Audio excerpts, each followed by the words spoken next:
Saliou Ndiaye coordinateur Aar Li Ñu Bokk Thiès. dañu ñëw fii ci Mbour 3 ci benn espace vert boo xamante ni dañ ko dindi foo xamante ni population yi ñoo jëloon seen alal seen fukki dërëm seen ñaar fukki dërëm daal di dindi espace vert bi pour lan pour jox ko benn Thiessois ñu jox ko li ñuy tuddee nag benn titre lañ ko jox que ni kat moom moo ko moom. et bu ñu xoolee loolu mooy ca plan initial ba soo demee ba ngi def lotissement ba lañ te prévoiroon mooy espace vert bi loolu amee population yi génn ne d'accorduñ ci mu am ci ñetti nit ñoom teen jàpp nañ ci depuis 3 jours ba tey lañ leen yóbbu ci tribunal. te defuñ dara. ñu ni nag li ñu bëgg benn mooy ñooñu nañ leen bàyyi nu mu gën a gaawee parce que defuñu leneen lu dul seen droit bi nga xamante ni moom la ñu am mooy droit à un environnement sain qui est un droit constitutionnel moom la ñu demandé. te demandé wuñ lu dul li nga xamante ni moom la plan directeur bi waxoon ca début ba que ni fii espace vert la war a am moom la war a am ñu jàpp leen yóbbu leen ci police ñetti fan am na ci sax ku ci waroon def examen defu ko tey ñu yóbbu leen devant le procureur et incha allah nous demandons leur libération pure et simple. beneen bi mooy dañu nekk situation am te ni à Thiès dafa jar ju taxaw ci temb mooy dañu gis ni ci at yi néew li ñuy tuddee foncier suuf dafa commencé di créer problème boobu nag ni ñuy def mooy dañuy attirer attention conservateur des domaines receveur bi nga xamante ne moo fi nekk muy jibisi ak le représentant de l'État muy le préfet et les sous-préfets ak ñi nga xamante ne moo yor les maires de commune ñu ni leen kat nañu bàyyi ngalla li nga xamante ni moom la ñu dese ngir mën a abriter espace vert nañ ko baax ndax am nañu droit def seen lotissement en bonne et due forme te nag naamte nañ ngi koy def mais li nga xamante ni espace vert nañ ko bàyyi population yi. fii nag li fi nekk investissement la bu am solo autorités yi ñëw taxaw ànd ak ñu am doole daal di koy dindi pour jox ko benn personne. ñu ni nag benn personne boobu su fekkee moo ëpp doole milliers de personnes yu war a jariñ dinañ ci xam dara mais nag li ñu jël mooy incha allah lépp lu yoon maye. muy recours d'annulation yooyu ñuy jëm incha allah dinañ ko ci def beneen bi mooy dinañ saisir tribunal ñi nga xamante ne ay citation directe lañ ko dinañ leen ko yónnee beneen bi aussi mooy taxaw temm nag mooy veiller sur place taxaw temm veiller que ni kat lii kat moom du fi amee ba tax na sax samedi bii di ñëw incha allah dinañ def un rassemblement fii ci site bi ca suba 11h ñëpp tase fi ñu dëggal li ñu wax dëggal li ñu bëgg te samedi bu ne danañ ko def fii ci site bi ba nga xamee ni incha allah ba samedi ba ciy mujj ñu mën a dindi si zinc yi ñu fi def daal di defaat fi suñuy banc def fi suñuy garab toog fi di fi fo ak suñuy doom. donc li ñu jot ci preuve mooy maire Aliou Sow mooy joxe autorisation de construction ba mu joxe nag jàpp nañu c'est nul et non avenu. loolu la ñu jàpp ndax li ko indi fi nga ko teg mooy fii la newoon sos ba mooy espace vert nag. kenn waru ci mën a joxe autorisation de construction ñoom nag suñu tegee seen i pexe ak les autorités ñi nga xam te ñu yor foncier bi ba génn këyit jox ko benn Thiessois nag ñu xam ni këyit boobu ëppul doole milliers d'autres Thiessois yi nga xamante ne ñoo war a bénéficier wu ci espace boobu moo tax toutes les dispositions incha allah dinañ ko jël ci wàllu yoon ci wàllu taxaw ci wàllu xeex ak activisme ba nga xamante ne lañ ca bëgg dana am incha allah. yëg nañu ni moom jël nañ benn arrêté pour annuler autorisation de construction boobu mu defoon waaye tamit nag yëg nañu ni arrêté boobu mu jël pour annuler autorisation de construction mu def am na débat entre ñoom ñii ne am na droit def ko ñii ne amul droit def ko waaye la ca am solo mooy waruñu woon sax def autorisation de construction ci espace vert et du ci espace vert bi kese espace vert ya nekk ca Grand Standing ya nekk ca Mbour 4 ya nekk ca Parcelles ya nekk ca Balabé Silmang fu mën a ne ci Thiès ngal la nañu bàyyi le peu d'espace ne serait-ce que pour les générations futures ndax ñun ñoo fi ne am ñu fi nekk ëllëg nañ ñu bàyyil espace vert yooyu am nañu droit lotissement en bonne et due forme def ko ci ay commission nañ ko def te fexe ba espace vert yooyu ñu daal di koy préserver pour l'intérêt supérieur des administrés li ñu leen jàppale rek mooy li ñu daan jàppe ñeneen ñi ña daan am ci beneen bërëb ya daan am ci yeneen i bërëb mooy tout le temps mooy intimidation la rek mooy yii su amee ci yii am ci expérience dinañu jàpp ñaar wala ñett pour pousser famille yi ñu daal di retiré wu pour pousser jeunes yi ñu ragal pour ñu loolu la ñuy jàpp mais jàpp nañ ni soo jàppoon téeméeri nit aussi détermination bi du wàññeeku ndax finalité bi mooy espace vert te espace vert bi du pour ñun kese ndax danañ dee jóge fi danañ dee bàyyi ko fi te incha allah ñun danañ jël tous les moyens ba procureur de la République bàyyi xale yooyu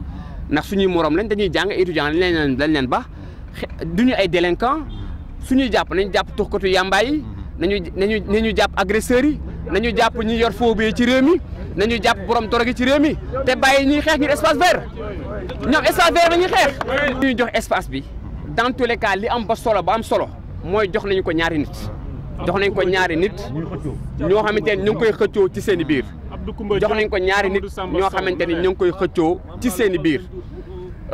Abdou Koumba Diop Mouhamadou Samba Sow loolu lañ ñu rapporté que ni ñoom lañ ñu jox ñun nag ñooñu nag xamuñu leen amuñu problème ak ñoom problème bi ñu am ñu ngi ko am avec les autorités yi nga xam ci réew mi ñuy octroyer di autoriser ñooñu lañ ni espace bii ñu autoriser ko Samba Faye ak Koumba Fall ak Soxna Sall ak Matar Seck espace vert lay doon te incha allah moom lay demeurer. Ibrahima Deme man je suis habitant du quartier donc fii laa bokk acteur politique laa tamit keroog biñ fi réunir am na benn xale bu poser benn question boo xamante ni dafay traduire tout le désarroi bi citoyen yëpp am ak man bi ma am parce que daf ma poser benn question boo xamante ni mënu ma ci woon tontu li mu gis mooy. ñëw nañu li nga xamante ni ñun ñëpp ñoo ko bokk ñu jox ko benn nit ñu dem adressé wu à l'administration bi nga xamante ni vocation mooy défendre service public défendre intérêt général administration yi du mooyuñu jàppale nit kooku bàyyi collectivité bi jàppale benn nit mu jóge foofu administration territoriale mooy collectivité locale yi ñoom tamit ñu def li ni mel ñu jóge ci ñu porter plainte devant la justice foo xamante ni dañoo ne fa la mbaxane doone benn ku dem ba xamatoo fa ngay dem joytu ñoom ñun ñi doon porter plainte ñi nga xamante ni dañuy défendre suñuy droit ñu ñëw ñu jàpp ci ay jeunes jàpp leen en otage parce que dañuy wax ni li ñu def jeunes yi ñu jàpp fii dañu leen jàpp en otage parce que dañoo ne ni tant que clôture bii nga xamante ni dafa illégal dafa violent lii mooy violence bi clôture bi ngeen gis nii lii mooy moom mooy violence bi li ñu fi teg xale yi dañoo ñëw dindi ko parce que waru fi nekk léegi nag ñooñu la ñu jàpp jël leen otage ne tant que dafa raatuñu clôture bi duñu leen bàyyi loolu nag c'est inacceptable moo tax xale bi ne ma ñun kan mooy suñu recours fu mu toll nii réew bi nag fii la toll dafa toll foo xamante ni nit ñi dañuy violer seen droit ñuy dem fi ñu koy jooytu ñooñu seen bopp néewal ñu doole nekk suñuy oppresseur réew nag su tollee foofu ñi jiite réew mi parce que ñun ku jiite réew mi ba ci suuf la ñuy wax nañu delloo seen xel parce que nit ñi fu mu toll nii duñu bàyyeeti ñuy violer seen droit impunément te suñu demee ba population yi amatuñu recours suñu delloo ci justice du mooyu leen justice xeex leen dal seen kaw danañu wut yeneen moyen pour régler seen problème te moyen yooyu kaw lay indi ñun ñaanuñu ko yàlla donc autorités yi yu ci gën a mag président de la république ñu ngi appeler son attention l'administration centrale bi nga xamante ni ses représentants ñu ngi fii ñoom yëg nañ mbir mi depuis des mois ñoo jàppale ki nga xamante ni moom moo fi def lii administration territoriale mooy collectivité locale yi ñoom tamit joué wuñu seen rôle parce que gis nga bii benn cas la sur d'autres cas qui sont là à Thiès et qui sont là dans tout le pays lu ñëpp bokk dañu koy bàyyee nit ñi duñu ñëw di ko jox ay nit loolu kenn du ko nangu donc loolu moom moo doon précision yi ñu ci bëggoon indi ne attention étincelle buy mën a taal réew mi mu ngi fi nañu ko moytu kenn bëggul réew mi tàkk waaye ne nit ñi nga xamante ni mooy autorités yi ñoom ñoo war a fàggu loolu di agir dans la légalité. ñun xam nga ñun dañoo considérer ni dañ leen jël en otage loolu rek la ñu considérer dañoo considérer en otage lañ leen jël parce que seen espace vert moo fi nekkoon ñu moom ko ñu jaay leen doole ñoom ñu ñëw li nga xamante ni dañu ko fi teg mooy violence bi mooy clôture bi ñoom ñu ñëw dindi ko te du ñoom sax identifié wuñu parce que jeunes yi ko def sax kenn xamul ñan la waaw ñun daal lu ñu mën a wax mooy jaay doole bi dafa ëpp nit ñi mënuñu ñëw violer suñu droit ba pare ñuy bàyyi ñu ñuy daay doole chaque fois loolu autorités yi la ñuy appeler leur attention donc message bi pour ñoom la woon. On est devant un fait inédit comme vous l'avez constaté par vous-même. Les autorités de la ville de Thiès ont ordonné la destruction d'un espace vert pour pouvoir l'octroyer à un promoteur ou même à des promoteurs, parce que nous avons eu la confirmation qu'il y a eu 2 actes administratifs qui ont été produits. Et nous pensons que c'est une violation plus ou moins manifeste des dispositions de la loi qui, dès le départ, avait déjà pris l'option de pouvoir laisser les populations cet espace pour qu'ils puissent en bénéficier en termes de jeux et d'occupation. Aujourd'hui, les populations sont là. Elles ne sont pas d'accord de ce qui se passe. 3 jeunes ont été arrêtés il y a de cela 3 jours et ils viennent d'être déférés devant le procureur de la République. Nous demandons aujourd'hui leur libération pure et simple. Ils sont arrêtés parce qu'ils étaient dans leur droit de montrer leur désaccord comme nous le faisons aujourd'hui. Et l'affaire ne va pas se limiter à ça parce que quand même nous allons mieux nous organiser pour faire des recours auprès des tribunaux pour casser vraiment cet acte qui a été pris illégalement par le receveur des domaines de Thiès et qui a été quand même confirmé par le maire de la commune ouest qui a quand même signé une autorisation de construction. Et pour nous ce genre de situation commence quand même à devenir une habitude à Thiès. Parce que non seulement aujourd'hui nous sommes à Mbour 3, mais hier on était à Grand Standing, il y a de cela 2 ans on était à Balabé. Donc pour nous ça doit cesser et ça doit cesser immédiatement. Désormais à Thiès nous n'allons plus accepter que des espaces prévus pour quand même des espaces verts puissent être attribués à des tiers pour servir des intérêts plus ou moins claniques, pour servir des intérêts commerciaux de certaines personnes et qui ne sont pas plus en droit que les autres. Juste un moyen de pression, à chaque fois c'est comme ça. À chaque fois qu'ils prennent des actes illégaux, ils s'arrangent à arrêter des personnes pour pouvoir démotiver les populations, pour pouvoir à long terme que les gens s'arrêtent quand même à faire des revendications pour qu'à terme la personne ciblée puisse faire son aménagement ou sa construction. Mais cette fois-ci, nous disons clairement que cette affaire va marquer un signal fort pour que désormais le receveur des domaines de Thiès et les 4 maires qui sont ici à Thiès puissent arrêter en collaboration avec l'administration d'octroyer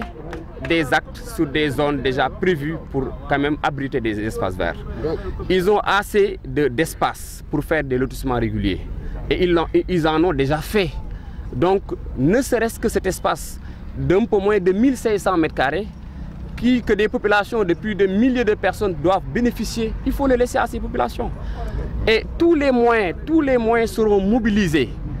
Tous les moyens seront mobilisés quand même pour annuler ces actes, car ces actes sont quand même illégaux. Non, aujourd'hui, toutes les autorités de la ville sont interpellées. En premier chef, Idriss Seck, le président du conseil départemental, le préfet du département Fodé Fall et l'ensemble des sous-préfets qui sont dans la ville de Thiès, le gouverneur de la région de Thiès, les maires des 3 communes. Le problème du foncier à Thiès, même le président de la République en parlait. Thiès, ville, Mbour, Saly, mais ça a un problème. Pourquoi? Mais le problème, ce sont les représentants de l'État qui sont là. Ce sont les représentants de l'État en collaboration avec l'administration municipale qui pille les ressources foncières de la ville de Thiès. Et il faut que cela s'arrête. Il faut que cela s'arrête. Il faut que cela s'arrête et ça va s'arrêter. Ça va s'arrêter parce que cet espace, comme je l'ai dit tantôt, sera un signal fort. Inch'Allah, le gars qui a acquis un titre ne va pas construire son édifice ici. Nous prenons acte. S'ils veulent, ils n'ont qu'à venir nous arrêter tous. Arrêter toute la population et les mettre en prison. Mais Inch'Allah, il ne va pas construire. Nous allons user tous les moyens de droit. Et en même temps, nous allons rester au veille pour que le gars ne puisse pas construire. Parce que quand même, il y va d'un intérêt supérieur des populations. Nous n'avons pas vu de preuve de l'ordonnance d'arrêt de travaux. Mais nous avons vu la preuve d'une autorisation de construction. C'est ça ce qu'on appelle un fait. Et nous avons déjà vu la preuve d'une autorisation de construction, même s'il dit qu'il l'a fait avec des réserves. Mais dans tous les cas, il a fait une autorisation de construction. L'annulation, on en doute, Parce que même l'administration territoriale, certaines parties de l'administration territoriale disent qu'il n'a pas le droit d'annuler. Il n'a pas le droit d'annuler. Donc ce qu'on dit est clair. L'acte d'autorisation de construction est acté. Dans tous les cas de figure, il y a une demande qui a été faite auprès des services des impôts et domaines pour l'octroi d'une autorisation d'occupation, une autorisation d'attribution, ce qui a été clair. Mais jusque-là, dans le plan initial d'urbanisme, si vous allez au cadastre, vous verrez bel et bien que cet espace a été réservé dès le départ, depuis le plan de lotissement initial, pour abriter un espace vert. C'est le droit réel. Et c'est le droit réel, c'est ce que réclament les populations. Et sur ce, Inch'Allah, cet espace va abriter un espace vert. Même si les autorités ont assisté à la démolition de tous les investissements faits sur place par les populations et par leurs propres moyens, l'affaire ne sera pas réglée comme ça. Dans tous les cas, Inch'Allah, nous allons édifier l'espace vert au vu et au su de tout le monde. S'il y a un seul Thiessois qui peut avoir le dessus sur les milliers d'autres Thiessois, nous saurons la suite.